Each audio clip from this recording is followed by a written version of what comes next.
अस्सलाम वालेकुम नाज़रीन, आप देख रहे हैं पाकिस्तान आज रात और मैं हूं शहजाद इकबाल।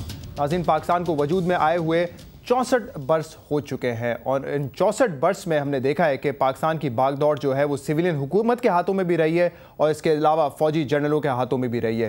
नाज़रीन, आज से ठीक 12 साल पहले 12 अक्टूबर 1999 को जनरल परवेज़ मुशर्रफ ने नवाज शरीफ साहब की हुकूमत का जो है पासा पलट दिया और उस वक्त जो है ये हुकूमत 2/3 मेजॉरिटी लेकर सामने आई थी। ऑब्वियसली जो काफ़ी सारे लोग हैं उन्होंने क्रिटिसाइज़ किया, जो जमहूरियत पसंद लोग हैं उन्होंने इस इक़दाम को जो है वो क्रिटिसाइज़ किया, उस पर तनकीद भी की। लेकिन दूसरी तरफ हम देख रहे थे कि मुल्क के हालात को सामने रखते हुए कुछ लोगों ने इस फैसले का खैर मकदम भी किया था और मिठाइयाँ भी बांटी गई थी। नाज़रीन, आज 12 साल बाद मियाँ साहब जो है वो पार्लियामेंट हाउस के बाहर मौजूद थे और उन्होंने 1999 के मिलिट्री कू को तनकीद का निशाना बनाया। उन 8 सालों में जो पाकिस्तान का हाल हुआ, जो पाकिस्तान की परफॉर्मेंस थी, उनको तनकीद का निशाना बनाया और अपने दौर से कंपेयर किया। सिर्फ इतना ही नहीं, उन्होंने इस मिलिट्री रिजीम के बाद जो मौजूदा हुकूमत है, आसिफ अली जरदारी साहब समेत प्राइम मिनिस्टर यूसुफ रज़ा गिलानी के इस दौर को भी तनकीद का निशाना बनाया। उन्होंने कहा कि करप्शन इस वक्त अरूज पर है और जो बैड गवर्नेंस है उसकी मिसाल हमें पाकिस्तान के हर इदारे में नज़र आती है। नाज़रीन, सबसे पहले हम आपको सुनाते हैं आज मियाँ साहब ने पार्लियामेंट हाउस के बाहर जो गुफ्तगू की मुशर्रफ रिजीम के हवाले से, वो गुफ्तगू क्या थी। बजाय इसके कि उनका मुकदमा कोर्ट में चलता, बजाय इसके कि उनके खिलाफ रेफरेंस फाइल किया जाता, उनको यहीं पर उनको गार्ड ऑफ ऑनर पेश किया गया और फिर उनके साथ इसलिए उनको गार्ड ऑफ ऑनर पेश किया गया कि उनके साथ एक एनआरओ पर दस्तखत किए हुए थे, उसको हाई ट्रीजन में उसका मुकदमा चलना चाहिए था, लेकिन उसको जनाब इन्होंने सेफ मैसेज दिया। 12 अक्टूबर 1999 को क्या इस मुल्क के अंदर लोड शेडिंग थी? नहीं। क्या इस मुल्क में दहशतगर्दी थी? नहीं। क्या इस मुल्क के अंदर खुदकुश हमले थे? नहीं। क्या इस मुल्क के अंदर गुर्बत थी? नहीं। इस मुल्क के अंदर जो है वो क्या पाकिस्तान में महंगाई थी? नहीं। पाकिस्तान के अंदर जो है हर चीज और पाकिस्तान के पास वाफर बिजली थी। हम वो वाफर बिजली हिंदुस्तान को बेचने के लिए, क्योंकि हिंदुस्तान उसका खरीदार था, उसको बेचने के बारे में सोच विचार कर रहे थे। पाकिस्तान एटमी कुव्वत बन चुका था और उस जमाने में हमारी एक आजाद खारजा पॉलिसी थी और खुद मुख्तार थे हम। पाकिस्तान की रिस्पेक्ट थी, हमारे हाथों में कोई कशकोल नहीं था, हमारे ऊपर पाबंदियां लग चुकी थी। उसके बावजूद पाकिस्तान में कारोबार चल रहा था, पाकिस्तान की इंडस्ट्री का पहिया चल रहा था, पाकिस्तान में अमन था, कराची में अमन था। पाकिस्तान किस तरह से नहीं चलेगा, पाकिस्तान को चलाने का वही तरीका था जिस तरह से 1999 में पाकिस्तान को चलाया जा रहा था। मुस्लिम लीग नून के कायद मियां नवाज शरीफ साहब की गुफ्तगू आपने सुनी। इन्होंने कहा पाबंदियों के बावजूद कारोबार चल रहा था, लोड शेडिंग नहीं थी और बिजली इतनी ज्यादा थी कि हम उसको इंडिया एक्सपोर्ट करने का सोच रहे थे और अगर 1999 में उनकी हुकूमत को नहीं हटाया गया होता तो आज जो है मुल्क के हालात बहुत ज़्यादा बेहतर होते। 2008 के बाद जब से जमहूरी निज़ाम आया है तो उस वक्त से अब तक की परफॉर्मेंस को अगर हम देखें तो उसमें हमें और ज़्यादा जो है बदतरीन कारकर्दगी नज़र आई है। मियाँ साहब ने जो है इस हवाले से भी जो है आज पार्लियामेंट हाउस के बाहर गुफ्तगू की। उन्होंने क्या कहा आपको सुनाते हैं। ये सामने ऐवान में बैठे हुए सदर और वजीर आजम ने आज पाकिस्तान को जो पाकिस्तान का हशर कर दिया है, पाकिस्तान की तारीख में उसकी मिसाल नहीं मिलती। करप्शन जो है वो आज अनप्रेसिडेंटेड है। हमें इनसे निजात हासिल करनी होगी। ये पाकिस्तान को जानबूझ के तबाह बर्बाद कर रहे हैं। इतने बड़े मैंने करप्शन के स्कैंडल आज तक नहीं देखे। आज रेलवे का हाल देख लें, रेलवे अमलन बंद हो चुकी है। आज पीआईए का हाल देख लें, बाकी इदारों का, स्टील मिल का हाल देखें, आज पाकिस्तान में बिजली पैदा करने वाले इदारों का हाल देखें। मिस्टर जरदारी, ऐसे काम नहीं चलेगा। आप पीछे इस बिल्डिंग के बैठे हैं, आओ बाहर निकल कर देखो पाकिस्तान की सड़कों में अवाम का क्या हाल है। नाज़रीन, मियाँ साहब की आपने गुफ्तगू सुनी, जो इन्होंने अल्फाज इस्तेमाल किए पहले मुशर्रफ रजीम के हवाले से और इसके अलावा मौजूदा हुकूमत के हवाले से। मुस्लिम लीग नून का एहतजाज जो है वो पार्लियामेंट हाउस के बाहर जारी है। महंगाई के खिलाफ और लोड शेडिंग के खिलाफ ये एहतजाज है, इस पर हम मजीद बात करेंगे। और 12 अक्टूबर को जो फैसला हुआ था, अगर वो नहीं होता तो क्या आज मुल्क के हालात बेहतर होते, इस पर भी हम बात करेंगे। हमें प्रोग्राम में ज्वाइन किया है सिद्दीक अल फारूक साहब ने। आप मरकजी रहनुमा है पाकिस्तान मुस्लिम लीग नून के, बहुत बहुत शुक्रिया प्रोग्राम में हमें ज्वाइन करने के लिए सिद्दीक अल फारूक साहब। और हमारे दूसरे मेहमान शौकत बसरा साहब, आपका ताल्लुक है पाकिस्तान पीपल्स पार्टी से, आप मेंबर हैं प्रोविंशियल असेंबली पंजाब के। बहुत बहुत शुक्रिया बसरा साहब, आपने भी प्रोग्राम में हमें ज्वाइन किया। सिद्दीक अल फारूक साहब, सबसे पहले तो मैं आपसे सवाल करना चाहूँगा, ये जो आज पार्लियामेंट हाउस के बाहर मियां नवाज शरीफ साहब ने बातें की, उसका जवाब बाबर अवान साहब ने कुछ इस तरीके से दिया कि अगर आप संजीदा हैं, अगर आप हिम्मत रखते हैं तो मुशर्रफ के खिलाफ लाहौर में मुकदमा दर्ज करें। और ऐसा लगता है कि आप अभी तक भूले नहीं है कि 12 अक्टूबर को आपके साथ क्या हुआ था, और सिर्फ तनकीद आपकी आज जो ज़्यादा होनी चाहिए थी वो उस रजीम के बारे में होनी चाहिए थी, लेकिन आपने तनकीद जो है वो आज की जमहूरी हुकूमत पर भी की है। बिस्मिल्लाहिर्रहमानिर्रहीम। शहजाद इकबाल साहब बहुत शुक्रिया। पहले तो मैं ये अर्ज़ करूँगा जी कि पार्लियामेंट को हम अहमियत दे रहे हैं, पार्लियामेंट ही को मजबूत देखना चाहते हैं, जमहूरी निज़ाम का और इदारों का हम तसलसल चाहते हैं। इसीलिए जनाब नवाज़ शरीफ ने आज वहाँ पार्लियामेंट के सामने मुज़ाहरा किया, और पुरअमन मुज़ाहरा है, और उसमें अपनी ज़ुबान में कोई गाली गलोच नहीं है, आइन के हवाले से कोई ऐसी बात नहीं की, बल्कि उन्होंने ये कहा कि हम एस्टेब्लिशमेंट के कंधों पर चढ़कर या अमेरिका के कंधों पर चढ़कर इक़्तिदार में नहीं आएंगे, हम आइनी तब्दीली चाहते हैं। अब बाबर अवान साहब का आपने हवाला दिया है, बाबर अवान साहब को क्या, अगर बाबर अवान साहब को आइन और कानून का पता हो तो अभी मैं एक प्रोग्राम करके आ रहा हूँ, उसमें आर्टिकल 6 की तमाम जो कंटेंट्स हैं वो सामने आए हैं। आर्टिकल 6 के तहत मुकदमा कायम करने का इख्तियार सिर्फ़ और सिर्फ वफाकी हुकूमत और वज़ीर आज़म को है, कि वज़ीर आज़म कानून के मुताबिक लॉ ऑफिसर मुकर्रर करेगा, वो FIR दर्ज कराएगा, और फिर ये मुकदमा अदालत में चलेगा। ये कोई ऐसा नहीं है कि नवाज़ शरीफ साहब उठें, मैं उठूं और परवेज़ मुशर्रफ या जिसने आइन तोड़ा है उसके गले में हम फांसी का फंदा डाल दें।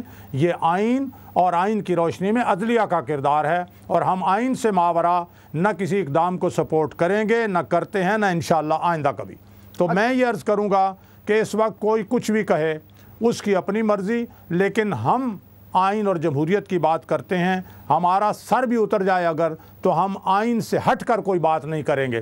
तो जो भी पॉलिटिकल लीडर्स हैं उन सब को, पॉलिटिकल पार्टीज़ को, मुसल्लह अफवाज को, जुडिशरी को, सब के सब को आइन के मुताबिक चलना है, कानून के मुताबिक चलना है। अगर ये रविश जारी रही तो मुल्क मजबूत और मुस्तहकम होगा, इदारे बनेंगे, और हमें 12 अक्टूबर जैसा रोज़े बद नहीं देखना पड़ेगा। शौकत बसरा साहब, दोनों चीज़ों पे मैं आपसे सवाल कर लेता हूँ। एक तो आर्टिकल 6 की तशरीह कर दी सिद्दीक अल फारूक साहब ने, वो कहते हैं कि आर्टिकल 6 के तहत अगर कोई मुकदमा दर्ज कर सकता है तो वो वफाकी हुकूमत है, वज़ीर आज़म साहब हैं।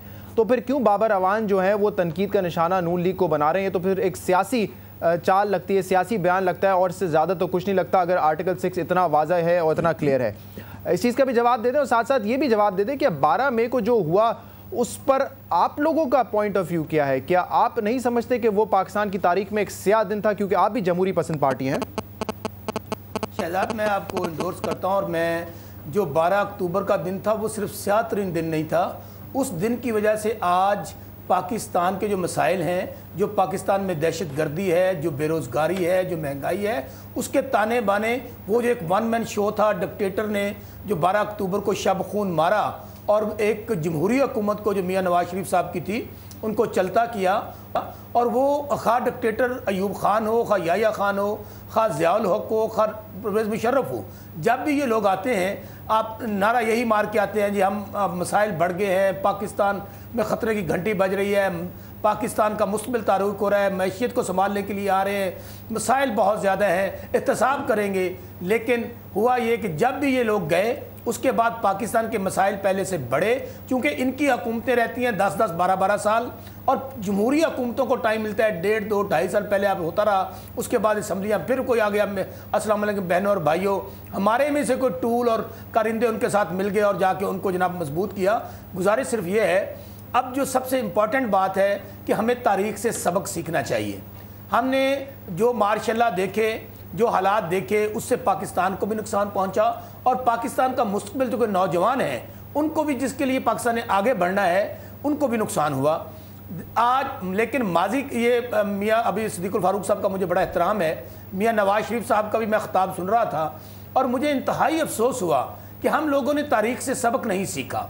आज आप देखिए कि मियाँ नवाज शरीफ साहब को शहजाद साहब बजाय इसके कि आज एक मुंतखब हुकूमत और एक पार्लियामेंट के सामने और इलेक्टेड प्रेसिडेंट जो कि शायद इतनी बड़ी अक्सरियत के साथ और प्राइम मिनिस्टर भी अनअपोज, आज एक मुंतखब हुकूमत के खिलाफ धरना दे रहे हैं मियाँ नवाज शरीफ साहब। आज क्या अच्छा होता कि मियाँ आज कौमी असम्बली का इजलास हो रहा था, मियाँ नवाज शरीफ यही बातें जब पार्लियामेंट मौजूद है, यही बातें जो आज पार्लियामेंट के बाहर कर रहे हैं, अगर इन्होंने कोई तारीख सुन ले शहजाद की बात सुन ले, अगर इन्होंने तारीख से सबक सीखा होता तो आज यही बातें अपोजिशन लीडर कौमी असम्बली के फ्लोर पे कर रहे होते। और जहां तक आपने बात की आर्टिकल 6 की, आपको याद होगा कि आज से 60 साल पहले जब ये डिबेट शुरू हुई तो प्राइम मिनिस्टर साहब ने on the floor of the house ये कहा कि आप मगरमच्छ के आंसू मत बहाएं, अगर आप लोग कुछ करना चाहते तो आइए सब मिलकर इस बात को आगे लेकर चले, आप रेजोल्यूशन टेबल करें, मैं उसके ऊपर आपको वर्ड्स दे रहा हूं कि हम आपका साथ देंगे और हम इसके ऊपर आर्टिकल। शौकत साहब पहले तो मुझे ये बताएं कि आप कह रहे हैं कि तारीख से हमें सबक सीखना चाहिए, हम क्या सबक सीखें और आने वाली नस्लों को क्या सबक दें कि जो शख्स आइन तोड़ता है। शौकत साहब सवाल सुन लें, जो शख्स आइन तोड़ता है और आप कह रहे हैं कि उन्होंने आइन तोड़ा, उन्होंने जो किया बहुत बुरा इकदाम था, उसको हम लोग गार्ड ऑफ ऑनर दे देते हैं, उन पे कोई मुकदमा नहीं चलता, फिर आप बात करते हैं कि ये लोग रेजोल्यूशन लेकर आए, इख्तियारात तो वज़ीर आज़म के पास हैं, तो फिर वो नून लीग का इंतजार क्यों करते हैं कि वो रेजोल्यूशन लेकर आए? तो ये किस किस्म के सबक की हम बात करें जो आने वाली नस्लों को हम सिखाएंगे? लोग शहजाद बात यह है कि बातें आपने जो कही हैं, हमने तो इसी जमहूरियत की खातर इन्हीं आमरों ने देखे ना, बात करने में फ़र्क होता है और ये डायलॉग मारने में और आंखों बातें करने में बहुत फ़र्क होता है।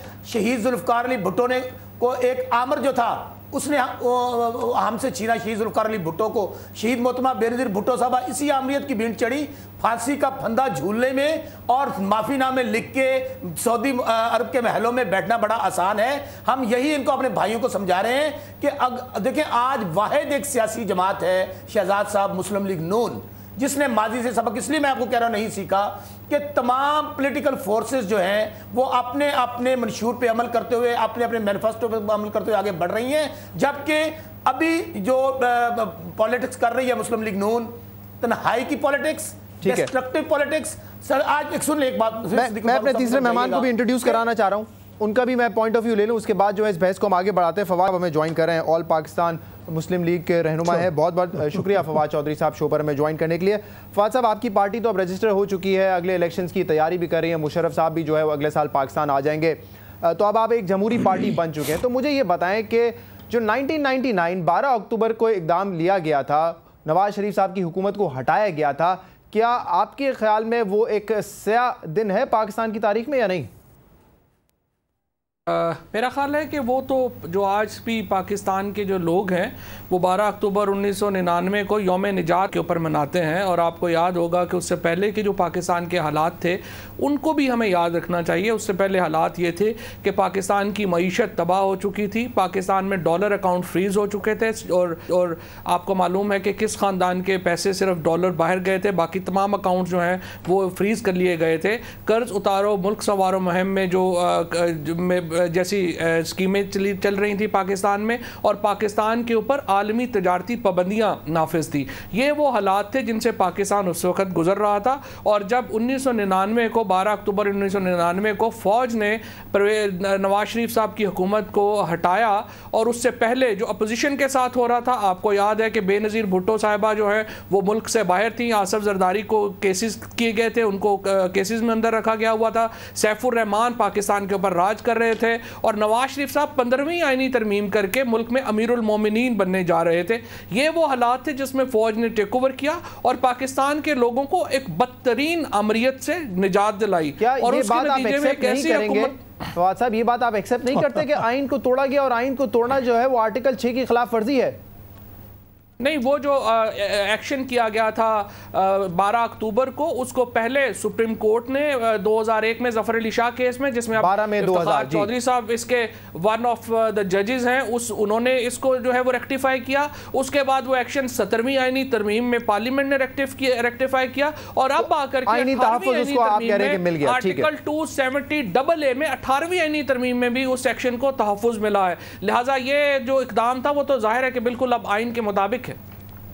ठीक है, जो आज परफॉर्मेंस सिद्दीक अल फारूक साहब बताई है मियां नवाज शरीफ साहब ने, हमने सुनाई भी आपको, वो तो बड़ी मुख्तलिफ है जो पिक्चर फवाद चौधरी साहब पेश कर रहे हैं। फवाद चौधरी साहब कह रहे हैं कि फ्रोजन अकाउंट से डॉलर को फ्रीज कर दिया गया था, कारोबार बिल्कुल ठप हो गया था, मईशत का बेड़ा गर्क हो गया था। लेकिन मियां नवाज शरीफ साहब ने तो कहा कि उस वक्त ना लोड शेडिंग थी और उस वक्त जो है पाबंदियों के बावजूद कारोबार जो है वो चल रहा था। जी, और आटे का बहुत बहरान ये है कि बिल्कुल जो पाबंदियां लगी थी वो किस वजह से लगी कि हमने, हमारी हुकूमत ने अमरीकी डिक्टेशन मुस्तरद की और पाकिस्तान में एटमी धमाके किए भारत के धमाकों के मुकाबले में। इसी वजह से पाबंदियां लगी ना। तो हमने तो कौम के दिफा को मजबूत किया और मुल्क को एलानिया एटमी ताकत बनाया। ऐसे फ़ैसलों की वजह से जिसमें कौमी खुद मुख्तारी का तहफ़्फ़ुज़ किया जाए और कौमी जो दिफा है उसको मजबूत करने के लिए फ़ैसले किए जाएँ। अगर कोई दूसरी ताकतें पाबंदियां लगाती हैं तो लगाती रहें। मैं समझता हूँ यही कौमी गैरत और मुल्की मफाद का तकाजा होता है। ये नहीं कि आप लेट जाएं कि येस आर नो और कहो जी येस, और सारी शराइत जो वो अमरीकी जनरल भी अपनी किताब में लिखें कि हमें तो तवक्को ही नहीं थी कि 7 शराइत मानी जाएंगी। हाँ, मतलब हमारा ख्याल था 2-3 माने के वो मान जाएं। एक दूसरी बात यह है कि उस वक्त जितने फॉरेन एक्सचेंज के रिजर्व्स थे 1.7 बिलियन डॉलर, 9/11 तक वही 1.7 बिलियन डॉलर ही रहे। $1 का इजाफा नहीं हुआ। 9/11 के बाद आप सुन ले आराम से, आप आराम से सुने। 9/11 के बाद वो एक अलग सूरत हाल पैदा हुई, लेकिन वो जो पैसा आया गैर मुल्की उसको क्या किया, स्टॉक एक्सचेंज में लगाया, उसको प्रॉपर्टी का बुलबुला बनाया। और 2005 में स्टॉक एक्सचेंज में एक दिन में वो बुलबुला फटा। उसे बिजनेस सुनामी कहा जाता है पाकिस्तान की। 1400 अरब रुपए एक दिन में डूब गए। जो सरकारी इदारे थे उनके पैसे ले लेके उन्होंने स्टॉक एक्सचेंज में लगा के मसनूई चीज़ पैदा की। और उस वक्त माहिरीन कहते थे परवेज़ मुशर्रफ के दौर में कि डॉलर की कीमत 80 रुपए है, इसको ऐसे ही मसनूई तरीकों से 60 रुपए रखा जा रहा है। फिर इन्होंने, सुन लें आप आराम से, फिर इन्होंने बैंक का रेट रखा 6 से 7%। उस वजह से जो लोग पैसा जमा करते थे, जो इन्फ्लेशन रेट था वो 10% से ऊपर था। सो जो लोग डिपॉजिटर्स थे उन्हें एंड ऑफ द डे साल के बाद -3% नुकसान हो रहा था। बैंक जो इन्होंने प्राइवेटाइज किए 2 साल में उन्होंने सारे रकम जो है वो ले ली। इसके अलावा जो स्कैंडल्स, कराची स्टील का स्कैंडल, गवादर का स्कैंडल, ये सारे स्कैंडल्स परवेज मुशर्रफ के दौर में थे। क्या बात करते हैं। और जो इंसानों का कत्लेआम था का कहना ये है कि आप लोग जो पहले बताया कि लाल मस्जिद में क्या हुआ, तो बलोचिस्तान में क्या हुआ, बलोचिस्तान का मसला परवेज मुशर्रफ साहब कह रहे हैं कि इस वक्त नून लीग जो है वो तन्हाई का शिकार है। आप अभी क्रिटिसाइज कर रहे हैं मुशर्रफ की जो इकोनॉमिक पॉलिसीज थी उनको, फिर आप ये भी कह रहे हैं कि जो मौजूदा हुकूमत है उनकी जो परफॉर्मेंस है वो उससे भी बदतर है। तो फिर दोनों ही अदवार में आप कह रहे हैं कि कुछ नहीं हुआ और आपका जो 99 का दौर था वो बेहतरीन दौर था। मैं अर्ज करता हूं, आपने कहा जी, या लोग जो कहते हैं हमें पीपल्स पार्टी के हमारे दोस्त कहते हैं जी तन्हाई का शिकार है। कौन सी तन्हाई? यानी वो पार्टियां जो ये दावत दे रही हों मुहब्बे वतन जर्नैल आएँ और टेक ओवर करें और अंदर भी नहीं, निकल भी नहीं रहे, या जब निकलते हैं तो वापस आते हैं, फिर वापस जाते हैं, फिर आते हैं, जिन्होंने थूकने और चाटने की सेंचुरियाँ 3.5 साल में की हैं। और इसी तरह से वो लोग जिन पर इल्ज़ाम लगते हैं कि उन्होंने अमेरिका से डॉलर लिए हैं, और वो लोग जो अपने असासे जो हैं वो बैरून मुल्क भेजते हैं, सुप्रीम कोर्ट के फैसलों पर अमल दरामद नहीं करते। अगर ये लोग इकट्ठे भी हों तो इसको इत्तेफाक और इत्तेहाद और ताकत कहते हैं। ताकत अभी इन्हें मालूम हो जाएगी। मुझे अवाम में ये जाएं, अवाम इन्हें मुस्तरद कर चुके हैं, इसीलिए हम कहते हैं हुकूमत के साथ कोई नहीं, अवाम हमारे साथ है। मुझे ब्रेक लेने दें बसा साहब, इसके बाद मैं आपकी तरफ आऊंगा। जवाब जो है इसी इशू पर ले लेते हैं, एक ब्रेक लेते हैं। कमर्शियल ब्रेक के बाद नाज़रीन आपके सामने फिर हाजिर होंगे, हमारे साथ रहिएगा।